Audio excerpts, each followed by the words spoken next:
Hello दोस्तों, this is Barkatul. Welcome to Hack for Code. तो यार, आज हमारा डीएसए आसान है सीरीज़ का दूसरा वीडियो होने वाला है। आज हम लोग पढ़ने वाले हैं फ्लो ऑफ प्रोग्राम के बारे में।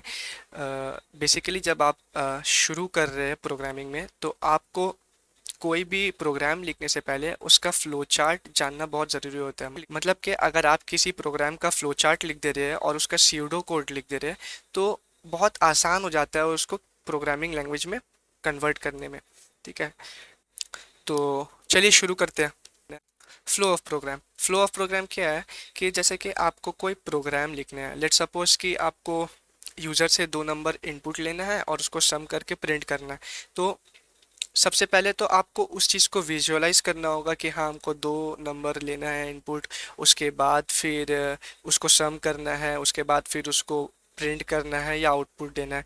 तो ये एक थॉट प्रोसेस है जो आपके बैक ऑफ द माइंड में चल रहा है। तो उस विजुअलाइजेशन को, जो भी आप सोच रहे हो, उस थॉट प्रोसेस को एक डायग्रामेटिकली, मतलब एक डायग्राम के तरीके में प्रेजेंट करने को कहते हैं फ्लो चार्ट। ठीक है, तो फ्लो चार्ट के बारे में पढ़ते हैं कि फ्लो चार्ट हम लोग कैसे यूज़ करते हैं और मतलब क्या होता है फ्लो चार्ट। ठीक है, तो जैसे कि आप लोग को स्क्रीन पर दिख रहा होगा कि एक ये क्या है कि ये जो ओवल शेप में है, ये स्टार्ट और एंड करने वक्त में हम लोग यूज़ करते हैं। आगे हम लोग देखेंगे, एग्जांपल में क्लियर हो जाएगा।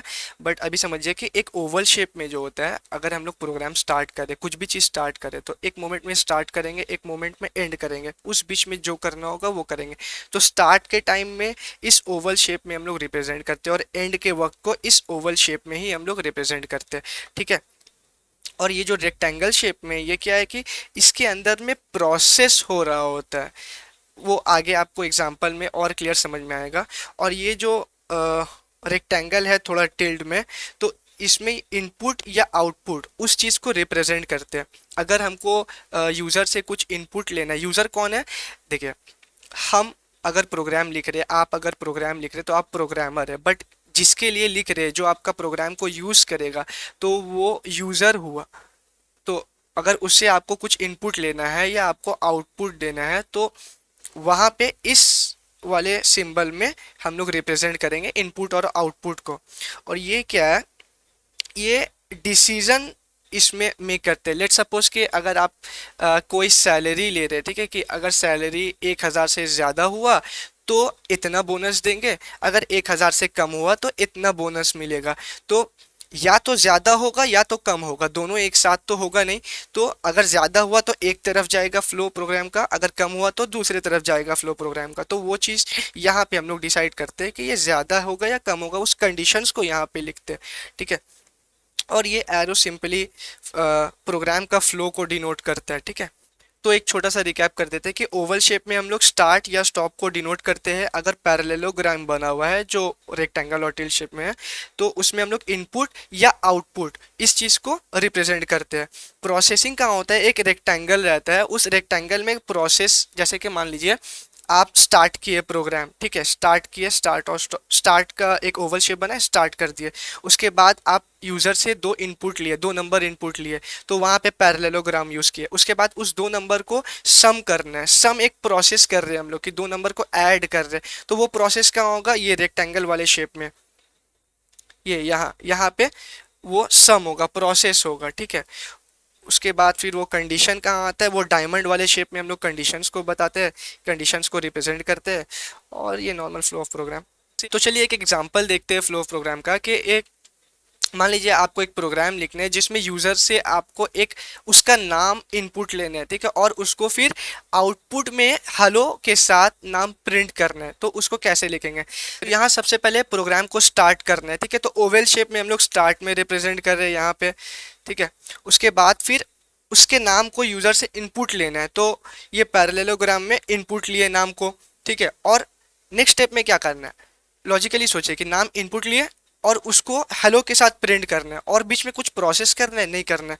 तो इनपुट लिए, पैरेललोग्राम में रिप्रेजेंट किया उसको कि इनपुट नेम, उसके बाद फिर आउटपुट कर दिए हेलो, उसका जो नाम होगा उस नाम के साथ में। उसके बाद प्रोग्राम एंड्स। ये बहुत बेसिक था फ्लो चार्ट समझने के लिए। एक थोड़ा सा इससे बेटर नहीं बोल सकते, इससे थोड़ा सा लेवल अप एग्जांपल देखते हैं। जैसे आप लोग को दिख रहा होगा स्क्रीन पर, तो एक प्रोग्राम है कि जिसमें आपको यूजर से एक सैलरी इनपुट लेना है, ठीक है, और उसके सैलरी के हिसाब से हम लोग डिसाइड करेंगे कि उसको बोनस कितना मिलेगा, ठीक है। लेट सपोज कि सैलरी उसका 15,000 है, 15,000, ठीक है। तो पहले हम लोग अज्यूम कर लेते हैं कि 50,000, ठीक है। तो पहले प्रोग्राम स्टार्ट करते हैं, तो स्टार्ट होगा ओवल शेप में, स्टार्ट। उसके बाद सैलरी को इनपुट लेना है, इनपुट सैलरी कितना है, इनपुट सैलरी 15,000, ठीक है। उसके बाद अब चेक करेंगे ये डायमंड वाले शेप में कि सैलरी क्या 10,000 से ज़्यादा है। हाँ है। अगर ज़्यादा होगा तो प्रोग्राम का फ्लो यस यहाँ पे जाएगा, अगर कम होगा तो प्रोग्राम का फ्लो यहाँ पे जाएगा, नो पे। बट यहाँ पे हमारे केस में सैलरी जो है वो 10,000 से ज़्यादा है, तो कंडीशन ट्रू करता है, तो नीचे गया प्रोग्राम का फ्लो। सैलरी क्या हो जाएगा, सैलरी प्लस 2,000, तो उसको बोनस कितना मिला, 2,000। उसके बाद क्या हुआ, आउटपुट सैलरी, उसके सैलरी को आउटपुट कर दिए। बेसिकली क्या किया हम लोग, प्रोग्राम स्टार्ट किए, स्टार्ट करने के बाद सैलरी को इनपुट लिए, इनपुट लेने के बाद कंडीशन चेक किए कि क्या हमारा जो इनपुटेड सैलरी है वो हमारा कंडीशन मतलब कि 10,000 से ज़्यादा है। हाँ है। अगर है तो यहाँ पे गया प्रोग्राम, सैलरी में 2,000 प्लस हुआ जो कि उसका बोनस था, और उसके बाद इन आउटपुट कर दिए सैलरी को। उसके बाद हमारा काम खत्म, एंड। दूसरा एग्जांपल लेते हैं इसी प्रोग्राम का। इस एग्जांपल में समझिए कि यूज़र जो है वो 9,000 रुपया इनपुट किया, ठीक है। तो प्रोग्राम जब स्टार्ट होगा तो ओवल शेप में यहाँ पे स्टार्ट हुआ, ठीक है। उसके बाद फिर इनपुट लिया सैलरी, यूज़र क्या किया, 9,000 इनपुट किया। उसके बाद कंडीशन में चेक करेंगे कि क्या सैलरी 10,000 से ज़्यादा है, नहीं नहीं है, तो ये स्टेटमेंट फॉल्स हो गया, ये कंडीशन फॉल्स हो गया। तो प्रोग्राम कहाँ फ्लो करेगा, यहाँ नो वाले कंडीशन में। पिछले बार ज़्यादा था तो यस वाले कंडीशन में प्रोग्राम फ्लो किया था, इस डायरेक्शन में, इस डायरेक्शन में। तो इस बार फॉल्स हो गया है, इसलिए नो वाले डायरेक्शन में फ्लो करेगा, ठीक है। तो सैलरी 9,000 है, 10,000 से कम है, फॉल्स। तो अब क्या होगा, salary equals to salary plus 1,000, मतलब कि सैलरी में 10,000 1,000 ऐड हो जाएगा, तो नो वाले में फ्लो करेगा। तो क्या हो गया कि salary equals to salary plus 1,000, यहाँ पर प्रोसेस हो रहा है। देखिए ये जब यस हो रहा था तो ये प्रोसेस चल रहा था, ठीक है। जब सैलरी 10,000 से ज़्यादा तो हम लोग ये प्रोसेस कर रहे थे, ना कि ये प्रोसेस कर रहे थे, और उसके बाद आउटपुट सैलरी कर रहे थे। बट यहाँ पे ये कंडीशन फॉल्स हो गया, तो ये नो वाले में फ्लो करेगा प्रोग्राम, और ये वाला प्रोसेस काम करेगा। यहाँ पे सैलरी 1,000 ऐड हो रहा है और यहाँ पे सैलरी में 2,000 ऐड हो रहा है, ये डिफरेंट हो जा रहा है कंडीशन से। कंडीशन से क्या डिसाइड कर रहे हैं हम लोग कि अगर ये कंडीशन ट्रू होगा तो ये प्रोसेस होगा, अगर ये कंडीशन फॉल्स होगा तो फिर ये प्रोसेस होगा। इस हिसाब से हम लोग डिसाइड कर रहे हैं, ठीक है। तो यहाँ पे क्या हुआ, salary equal to salary plus 1,000, उसके बाद आउटपुट सैलरी, सैलरी जो आया मतलब 9,000 प्लस 1,000 10,000, उसको आउटपुट किए। आउटपुट मतलब कि या तो प्रिंट कर दिए, समझिए उसको प्रिंट कर दिए, और उसके बाद प्रोग्राम एंड हो गया। तो ये सिंपल एग्जांपल था जिसमें आपको समझ में आया होगा कि फ्लो कैसा होता है प्रोग्राम का, और फ्लो चार्ट को हम लोग कैसे यूज़ करते हैं एक प्रोग्राम के लिए। तो फ्लो चार्ट हम लोग सीख चुके हैं। अब फ्लो चार्ट की मदद से हम लोग स्यूडो कोड लिखेंगे। स्यूडो कोड क्या होता है, स्यूडो कोड ऐसा कोड है जो कोई भी प्रोग्रामिंग लैंग्वेज का सिंटैक्स को, सिंटैक्स बोल सकते हैं तरीका, किसी भी प्रोग्रामिंग लैंग्वेज को, जैसे बात करने का एक तरीका होता है, हिंदी बोलने का एक तरीका होता है, इंग्लिश बोलने का एक तरीका होता है, हर चीज़, जैसे दोस्त लोग से बात करने का एक अलग तरीका होता है, टीचर्स से बात करने का एक अलग तरीका होता है, वैसे ही पेरेंट्स से बात करने का एक अलग तरीका होता है ना। तो अलग अलग जगहों पर अलग अलग तरीके से हम लोग बात करते हैं, तो वैसे ही प्रोग्राम से बात करने के लिए अलग अलग तरीका, अलग अलग सिंटैक्स होगा। तो वैसे अलग अलग प्रोग्रामिंग लैंग्वेज का अपना अपना एक अलग सिंटैक्स होगा। तो सिंटैक्स को बेसिकली तरीका समझ सकते हैं कि उस प्रोग्रामिंग लैंग्वेज से बात करने के लिए, उस प्रोग्रामिंग लैंग्वेज को यूज करवाने के लिए हम लोग उसका सिंटैक्स यूज करेंगे, ठीक है। तो स्यूडो कोड क्या होता है कि वो कोई भी प्रोग्रामिंग लैंग्वेज का सिंटैक्स फॉलो नहीं करता है, वो बर्ड आई से, मतलब कि ऊपर ही से बता देता है कि हाँ हाँ प्रोग्राम में ये होगा, ये होगा, ये होगा, ये होगा, अब बाकी तुम अपने तरीके से लिख दो। जावा में लिखना है जावा में लिखो, सी प्लस प्लस के तरीके में लिखना है या सी प्लस प्लस के सिंटैक्स में लिखना है तो उसमें लिखो, पाइथन में लिखना है पाइथन में लिखो। बट स्यूडो कोड ये रहेगा, ये कुछ स्टेप्स है जो ये हिसाब से ही प्रोग्राम फॉलो करेगा। तो आइए स्यूडो कोड देखते हैं हम लोग, जो हम लोग दो प्रोग्राम अभी किए हैं उसका। तो जैसे हम लोग अभी बात की है कि सीडो कोड क्या होता है। एक रफ कोड होता है जो कि प्रोग्राम का एल्गोरिथम बताता है, मतलब प्रोग्राम किस हिसाब से काम करेगा, उसका तरीका नहीं बताता। तरीका आपको किसी भी लैंग्वेज के हिसाब से आप लिख दीजिए, तो बस वो एक फॉर्मेट दे देता है, एक एल्गोरिथम दे देता है कि हाँ ऐसे ऐसे ऐसे होगा, ठीक है।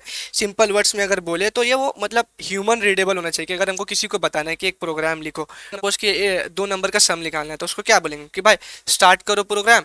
प्रोग्राम स्टार्ट करने के बाद 2 नंबर यूजर से इनपुट लो, उसके बाद दोनों को सम करो, सम करने के बाद उसको आउटपुट करो, आउटपुट करके खत्म कर दो प्रोग्राम को। ये हम उसको समझा देंगे तो उसको लगेगा कि हाँ हाँ हाँ हाँ, समझ गया। अब वो क्या करेगा, वो प्रोग्रामिंग लैंग्वेज में उसको कोड करेगा, ठीक है। तो सीडो कोड ह्यूमन रीडेबल होता है, ह्यूमन को समझने के लिए या समझाने के लिए किया जाता है, ठीक है। It does not require syntax, syntax का कोई ज़रूरत नहीं है, और मशीन रीडिंग के लिए नहीं है। वो बोले ना बेसिकली हमारा आपका वार्तालाप के लिए या समझाने के लिए या समझने के लिए, ठीक है। तो जैसे आपको स्क्रीन पर दिख रहा होगा कि हमारा पहला प्रोग्राम था ये, जहाँ पे हमने यूज़र से इनपुट लिया था उसका नाम, और उसके बाद उसको आउटपुट कर दिया था हेलो के साथ में, ठीक है। तो इसका सीडो कोड कैसे लिखेंगे। स्टेप 1, पहले स्टेप में क्या करेंगे, स्टार्ट करेंगे पहले स्टेप में। दूसरे स्टेप में क्या करेंगे, इनपुट लेंगे नेम। सिंपल समझ रहे हैं ना। देखिए आप सीडो कोड को फ्लो चार्ट को देख के समझिए। पहले स्टेप में क्या किया, स्टार्ट किए। उसके बाद दूसरे स्टेप में क्या किया, इनपुट लिए उसका नाम यूज़र से। उसके बाद उसी नाम को हेलो के साथ में आउटपुट कर दिए। हमारा काम खत्म। प्रोग्राम में यही करना था, इनपुट लेना था, आउटपुट देना था, काम खत्म। Step 4, exit. बस इतना ही है, कुछ नहीं है सीडो कोड। जो आपको समझ आ रहा है, जो आप विजुअलाइज कर पा रहे हैं, जो आपका थॉट प्रोसेस है, उसको ह्यूमन रीडेबल लैंग्वेज में प्रेजेंट कर देना है। इसी को कहते हैं सीडो कोड। अब हम अपना सेकंड एग्जांपल देखते हैं। तो ये हमारा सेकंड एग्जांपल है जहाँ पे हमने यूजर से सैलरी इनपुट लिया था, और उसके बाद चेक किया था कि क्या उसका सैलरी 10,000 से ज़्यादा है कि नहीं। अगर है तो ये वाला फ्लो फॉलो करेगा प्रोग्राम, अगर नहीं है तो ये वाला फ्लो फॉलो करेगा प्रोग्राम, ठीक है। तो इसका सीडो कोड देखते हैं हम लोग। पहला स्टेप क्या किए, स्टार्ट, बेसिक। सेकेंड स्टेप में क्या किया कि इनपुट लिए सैलरी। सैलरी इनपुट लेंगे, उसके बाद कंडीशन लगाएंगे ना कि हाँ है या नहीं है, और अगर है तो क्या करेंगे, नहीं है तो क्या करेंगे। तो सेकेंड स्टेप में इनपुट लिए सैलरी। थर्ड स्टेप में चेक किया इफ अगर सैलरी ग्रेटर देन 10,000 है, अगर सैलरी ग्रेटर देन 10,000 है तो ये वाला चीज प्रोसेस होगा। Salary equals to salary plus 2,000। If, कब, अगर सैलरी 10,000 होगा तो ये वाला चीज फॉलो होगा। अगर नहीं है, एल्स, अगर सैलरी ग्रेटर देन 10,000 नहीं है तो ये वाला चीज प्रोसेस होगा, ये वाला लाइन प्रोसेस होगा। Salary equals to salary plus 1,000। मतलब कि अगर हम बोल रहे हैं किसी को कि भाई देख प्रोग्राम लिख शुरू कर, ठीक है, यूजर से एक इनपुट ले सैलरी, सैलरी ले लिया, अब चेक कर कि सैलरी 10,000 से ज़्यादा है कि नहीं। इफ सैलरी ग्रेटर देन 10,000, ठीक है। अगर है तो सैलरी को 2,000 प्लस कर दे, salary equals to salary plus 1,000, 2,000। अगर नहीं है, एल्स, तो सैलरी को 1,000 से ज़्यादा बढ़ा दे, तो salary equals to salary plus 1,000। दोनों में से कोई एक ही चीज होगा, या तो ये इफ कंडीशन में जाएगा प्रोग्राम का फ्लो, या तो ये एल्स कंडीशन में जाएगा प्रोग्राम का फ्लो। दोनों में से किसी न किसी एक में जाएगा, या तो 10,000 से ज्यादा होगा या तो नहीं होगा। और उसके बाद क्या करेंगे, आउटपुट कर देंगे सैलरी को, उसके बाद हमारा काम खत्म, एग्जिट, दैट्स इट। बस इतना ही है। तो हमने फ्लो ऑफ प्रोग्राम पढ़ा, फ्लो चार्ट को देखा, कैसे हम लोग फ्लो चार्ट को रिप्रेजेंट करते हैं।